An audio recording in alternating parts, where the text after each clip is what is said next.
And this bit is where we open a Bible together, and this morning we're doing something a little bit different. We're watching a couple of videos.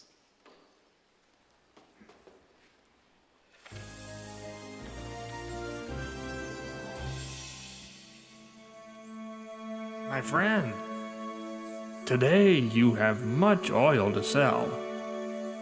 Why do you have so much? There is a widow in our village that had borrowed a lot of money from me. She recently paid off her entire debt in olive oil. Even if she has olive trees, this is not the time of year for olives. Where did she get so much oil? She has no olive trees, and how she gained the olive oil sounds strange to my ears. But would you allow me to tell you this wonderful story? Being a wife of one of the prophets, she begged Elisha, the prophet of God, for help. Sir, my husband, your servant, is dead. You know that your servant was a loyal follower of the Lord. Now the creditor is coming to take away my 2 boys to be his servants, for I am not able to repay my debts. What can I do for you? Would you please tell me, what do you have left in your house? Your servant has nothing in the house except for a small jar of olive oil. Go and ask all your neighbors.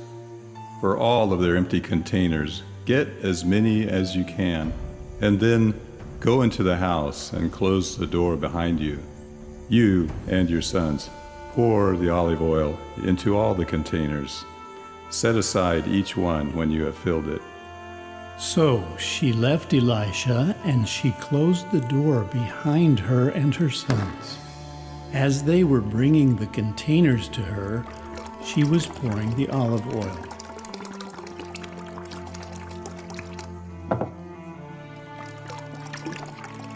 When the containers were full, she gave instructions to her sons. Bring me another container. There are no more. She went and told Elisha. Go, sell all the olive oil. Repay your creditor, and from then, you and your sons can live off the rest of the profit. Her debt is paid off now, and I have olive oil for sale. And before you doubt, I want you to taste this oil. So, how do you know she did not steal the oil? This container is my own, for she borrowed it from me 2 days ago. I know that she borrowed containers from other neighbors. Also, these young men bringing in the oil are her sons. She traveled nowhere and received no visitors. I believe her story. There is no other explanation. I believe the God of Elisha is a God that performed a miracle to save this widow and her 2 sons. Truly, God blesses the faithful who seek him for help.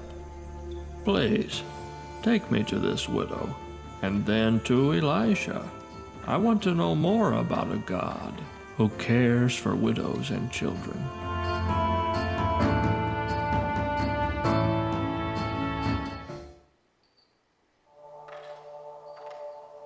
Just being in this field has just brought back a whole lot of memories, because my mom, God rest her soul, she was an entrepreneur. And seeing the women here, just talk about their businesses, talk about how they've been trained to trade and also use the resources that they've got to help themselves and also help the lives of the other people that are around them. It's mind-blowing seeing the transformation that is taking place. I've seen the impact of the work that TFOD is doing through the church. There's been like a full mindset shift from women who couldn't even speak up, but are now courageous to speak up for themselves, to also then help other people and train other people. They are also looking for ways to improve what they do, are looking for ways to better what they do. They want the world to come and say, this is who we are. This is what we're about. This is what we're doing. We saw how Tear Fund, with support of the local churches, have been able to teach mothers how to feed their children a balanced diet. Before Tear Fund's intervention, children were dying, and they didn't realize that it was just because these children are malnourished.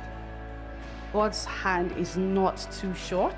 It's deep in my faith. I mean, Muta whole community, it's deep inside Burundi.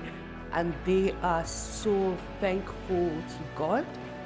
It's like, Eloho, what excuse do you have? You know? They can see God literally, physically, with the help of Tear Fund and the church.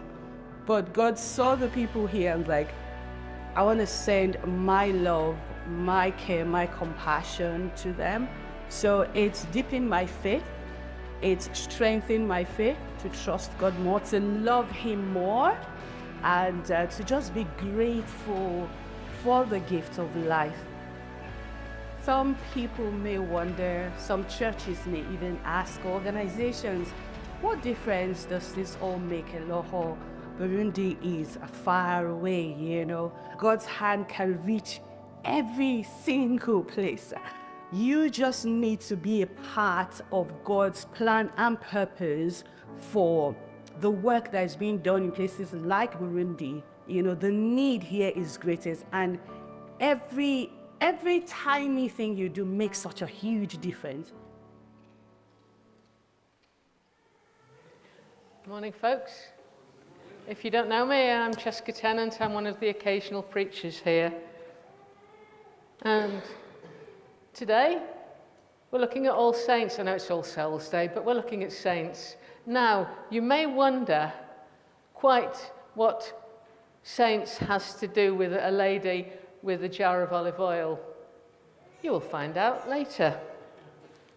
Right, so we started with our story, didn't we? A sad story of a lady in terrible distress. And all she has is one jar of olive oil. And God multiplies this to give her a full life again. And what that reminded me of straight away was the way God is working through Tear Fund every day with this same miracle. And what Tear Fund does is they work through local churches, and instead of like some agencies who go in with experts who tell the people what to do, they sit, they listen, they find the resources the people have, they find their training needs, they find their resource needs, and they help them so that they can bring themselves out of poverty to transformation.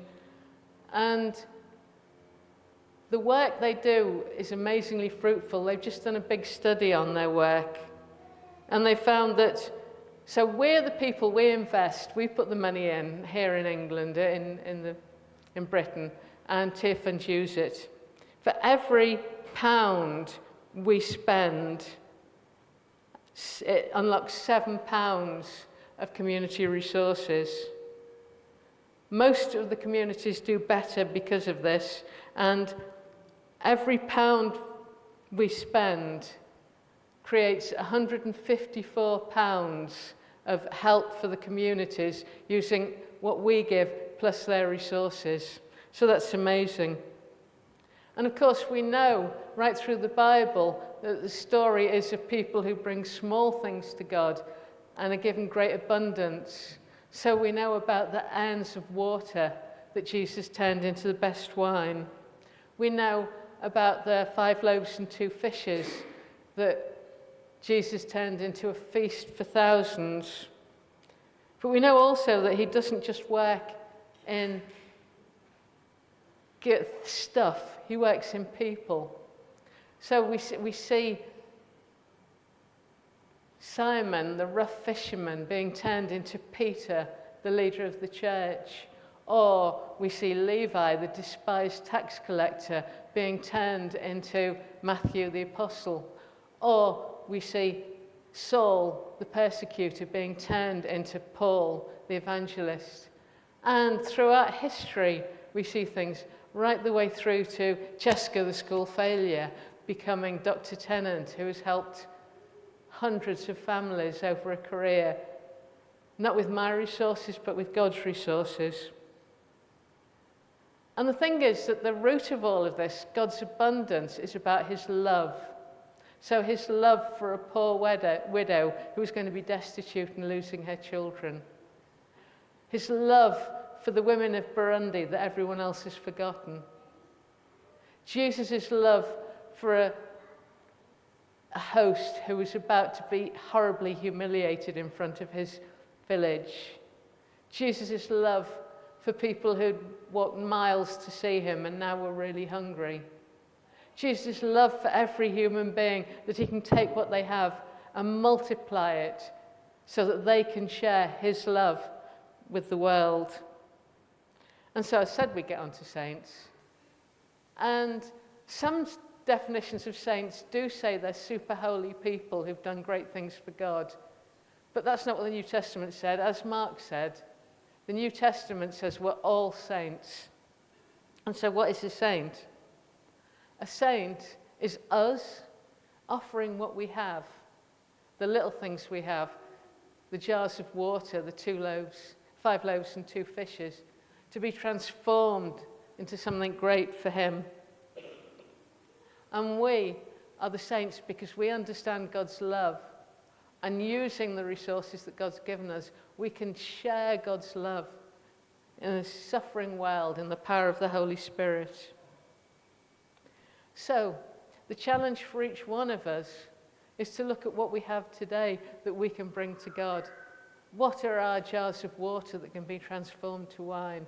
What are our 5 loaves and 2 fishes that can be turned into a feast? What is there in our lives that we can move from simple life doing what we do to being a saint doing great things for God? And that's what we're going to think about next.